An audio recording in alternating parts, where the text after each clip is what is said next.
Man, tough.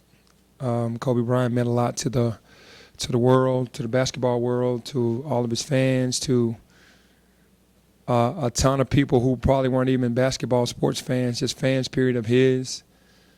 Um, just devastating news yesterday to hear about what happened to him, his daughter, and the rest of the families. And being in a big fraternity in the NBA, man, it's just crushing just to know that that happened. We're on planes. I've been on helicopters. I've been in those situations plenty of times because that's been our life. And every time you go on, you're just, praying to God that you come down and be able to go home. And to see that happen to him and his family yesterday, or his daughter and the rest of those families, man, it was tough to see. Is there any kind of reflection that you may have from some of the time that you have spent either with him, guarding him, or just talking to him? Well, yeah, I mean, he's a very competitive guy, a guy that was always in tune with what he wanted to do. And you knew that when he was coming to town that it was going to be a battle. It's certain guys that he just had on the list that he felt like he had to show that he could compete with or dominate or wanted to dominate or even be on that level. And I was one of those guys that I knew that when he came to town that he wanted to show who he was, and just a tough competitor. Didn't really fraternize with the rest of the players in the league. He wanted to keep it all business while he was in the league because he was about championships. And after he got done, it was kind of pleasing to see that he started welcoming guys into, train them, to talk to them about the game, and share his knowledge with not only the males but the females around the country. So I thought that was pretty cool. Did you talk to any of the players about it? Did you have a chance to say, look, No, I'm going to talk to the players today, just kind of have like a meeting or whatever. But I spoke to Shaq yesterday and kind of, just reflected on the times that we had in Orlando, and just told him that I loved him. And, it's just amazing how this happened. And that was it. Coach, did Shaq say anything about Kobe texting his son?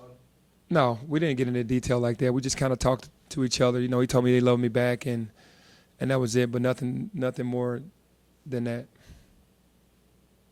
I on to serious things. You had a chance to look at the film from the game last week. Any thought, reflection, good points or bad points? Well, the good points of us in the first half moving the basketball, what we call the .5 mentality. 12 assists and 2 turnovers. One of the turnovers was a screen. Second half, ball got stagnant. We're not identifying the guys that really need the ball.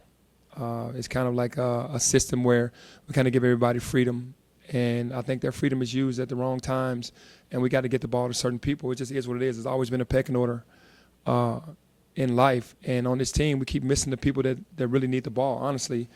I remember when I was in school, Coach Finch having a meeting with our team, and it was like, okay, the ball needs to go to these people for us to be successful, and we gotta start recognizing who those people are during the game, and we won't go through those big lulls. And then you depend on those guys every single night to do that, and everybody else can be a product of what goes on inside of that. And I think the games that we've lost, we haven't found an identity on who the ball really deserves to be in whose hands, and when that happens, it makes it tough. Precious, DJ. Absolutely, those are our 2 top scorers. That ball needs to be in Precious' hands, DJ's hands, and probably Lester's hands. Lester's a really good one-on-one player, a guy that can get to the basket. And everybody else, we're not saying that you can't play, but then those guys need to touch the ball for sure. how difficult is it to, you've had the freewheeling offense, whoever's open, get them the ball. Mhm. How difficult is it to try to change that then in the regiment them in now? No, not difficult at all.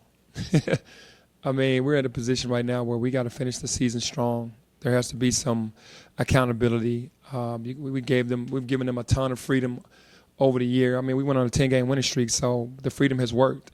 Right now, with us, losing that Tulsa the way we did, and then coming home and losing a 12-point lead with 7 minutes to go, it's like we're not recognizing that. So we'll be fine. I mean, like I said, man, I'm not making excuses for a young team, but a lot of these guys have never hit adversity. A lot of these guys are playing out of position on this level. I mean, you lose James, who's supposed to be the 5.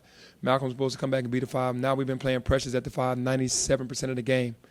Even though he plays it, I'm sure that's not his favorite spot to play.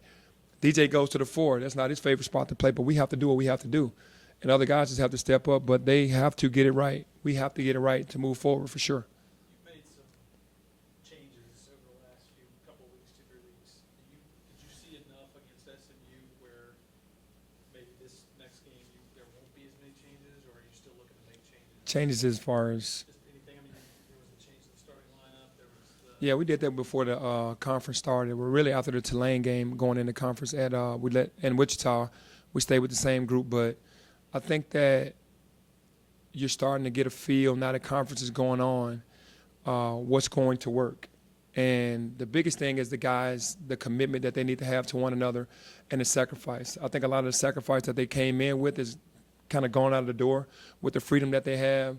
A lot of guys are getting into themselves instead of the team. And if you're not on the inside, you would, if you've never played sports, you'll know how important it is to stay together on all facets of the game and every minute that you're out on the floor. And any kind of dissension, any kind of turmoil, any kind of someone being upset or whatever, it can change the flow of the game in just a matter of seconds or minutes. And when that happens, it's hard to kind of overcome it. And being a young team, you know that's going to happen. We've known it's going to happen all year. Adversity was going to hit this team, and how are we going to handle it? And right now, a young team isn't handling it well, but they're learning. how about you as far as being able to handle it? Because you've been through it as a player, on some of your AAU teams, you've had, especially when you get the championship level things, sometimes go your way, sometimes they don't. How do you impart to them, your feelings about, and just your feelings about? I'm a total team guy. I'm all about togetherness. I'm all about sacrifice. I'm all about that, and that's what you have to keep preaching. I mean, honestly, this Kobe Bryant, it didn't take for me to see Kobe Bryant's situation yesterday to understand, to keep things in perspective. I buried one of my players from middle school a week ago, 20 years old, from being murdered. So a lot of times we panic at the wrong time. We still have an opportunity to do something about our situation. I can't bring George B. back. We can't bring Kobe and Gigi back. So sometimes it just gets skewed on what's really important in life. And a lot of times these kids start feeling more pressure than they should. Maybe from us, maybe from the fans, maybe from social media. And it becomes unfair, but that's life. This is teaching them how to grow up. But at the end of the day, it's basketball, and it can be fixed. So, let's not lose sight of that. Hey, Penn, I know you say you're not a big numbers guy, but numbers do matter this time of year. The net came along, and most importantly, the top four seeds. Right now, you're number 6 in your seed. Mm-hmm. Have the players understand the gravity of not finishing outside the top 4 in the conference and improving the numbers? I don't think they understand. I think they're still kind of reeling and kind of like I said, they got to get back to sacrifice. I think we start understanding that. I think we have plenty of time to get this ship back right. I think the ship is waving. It's wobbly right now, but it's just going to take for everybody to just kind of put their own feelings to the side and just say, hey, man, it only matters to win the game. That's it. That's what we need to do for the rest of the season. The tough part of the game Saturday, lead for most of the game, didn't come down that last minute. Was it so much the shots, or which were you more upset with, the shots or the turnovers? I think the turnovers, and then, like I said, the ball needs to find Precious. It needs to find Lester. We need Lester to get good looks at the basket, and we need Precious to get the ball. We really do. And the turnovers really hurt you because you're giving up shot opportunities. At the end of the day, you got these grad transfers and seniors and juniors playing against freshmen and sophomores, and when you give them any kind of room to see a weakness, they're going to attack it, and that's what they did. They got hungrier and hungrier once they saw our young team kind of fade.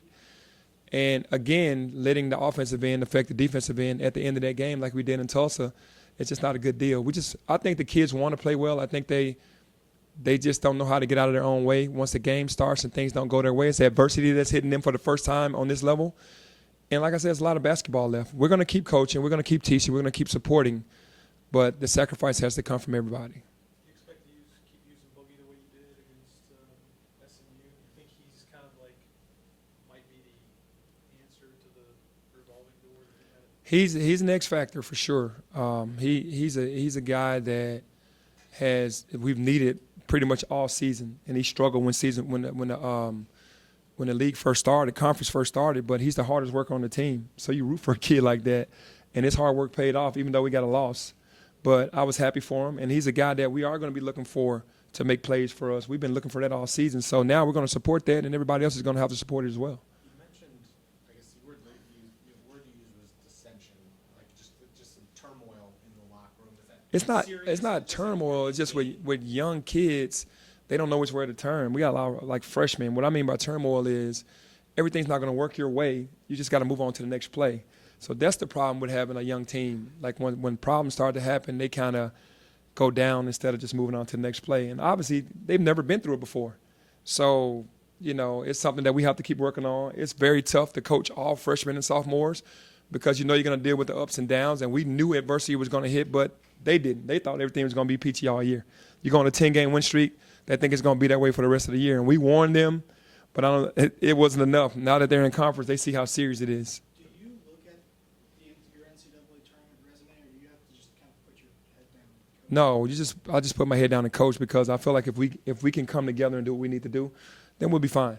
What changes do you notice in the players since you said they started to realize what you meant by the adversity will come? Now that they've realized it, what changes do you see? Well, I think that automatically when you have these guys come in, they don't have the respect for Tulsa or SMU or UCF because those aren't the top teams that they've seen growing up that have been doing well. So once they get into the games, they start to see that these guys can really play. So you start to see them study tape more. Like, okay, maybe we got to start looking at more film without the coaches telling us what to do because they have a job to do as well. We gave them all iPads, and I'm sure they never watched games, but we watched plenty of film with them. But they have to do homework as well on the personnel and who they're facing. And I think they just took everybody for granted. And now that they're in the fire, it's like, man, this is tougher than we thought. So I have seen a change in that, studying more film. You mentioned the pressure on the players. Did the championship talk create more pressure on them or not? No, because in the beginning we had the James and everything that went around that. Right. They're just thrown in the middle of it. They haven't done anything wrong. They're thrown in the middle of the number one player in the nation. It is gone, and possibly the number one pick in the draft is gone.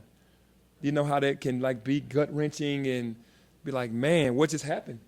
I lost Shaq when I was in Orlando, and I knew the magnitude of it. We all knew the magnitude of James leaving, but still we have a season to play. But these are 18, 19-year-old kids. I mean, come on. The fact that you then won a bunch of games, it made it seem like it was going to be easier. Yes, and that's what we knew it wasn't going to be easy without him. We really played more desperate to try to hold it together until he got back. He and Lester got back. I think that was the situation. We played more desperate and had more attention. I think the 10-game win streak made them relax going into conference because they thought it was going to continue to be that way, and it hasn't. You don't have any, at this point, no commitments. Is there concern about, if it spirals, the long term? You have big plans for this when you got here. Yeah, for sure. I mean, anything can go any kind of way because, you lost the number one pick.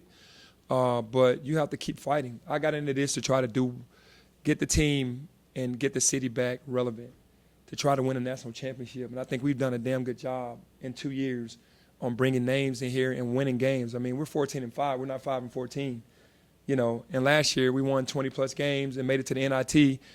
It just, with everything that happened last year. So to me, with everything that's going on, I'm proud of the boys. But they also have goals and dreams as well of being in the NBA. So maybe sometimes most guys are like, man, I got more pressure on myself because I want to be a one and done. And that's happening in university around the country to every team. Coach, I know your focus is on UCF, but you have UConn coming up this weekend and for one of the final times in conference. How disappointing is it to lose the Huskies in the AAC? No, it's very disappointing. But, the conference is still strong. It's definitely still strong, but you'll miss UConn being in the conference because of their history and the championship they've won on both sides, men's and women. But the conference is still really strong.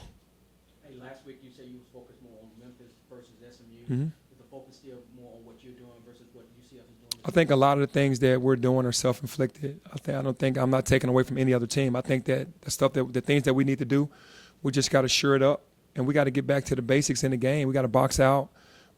I just remember the laser focus we had going into Tennessee, and we carried that game plan out perfectly at Tennessee, and the guys were so proud of that.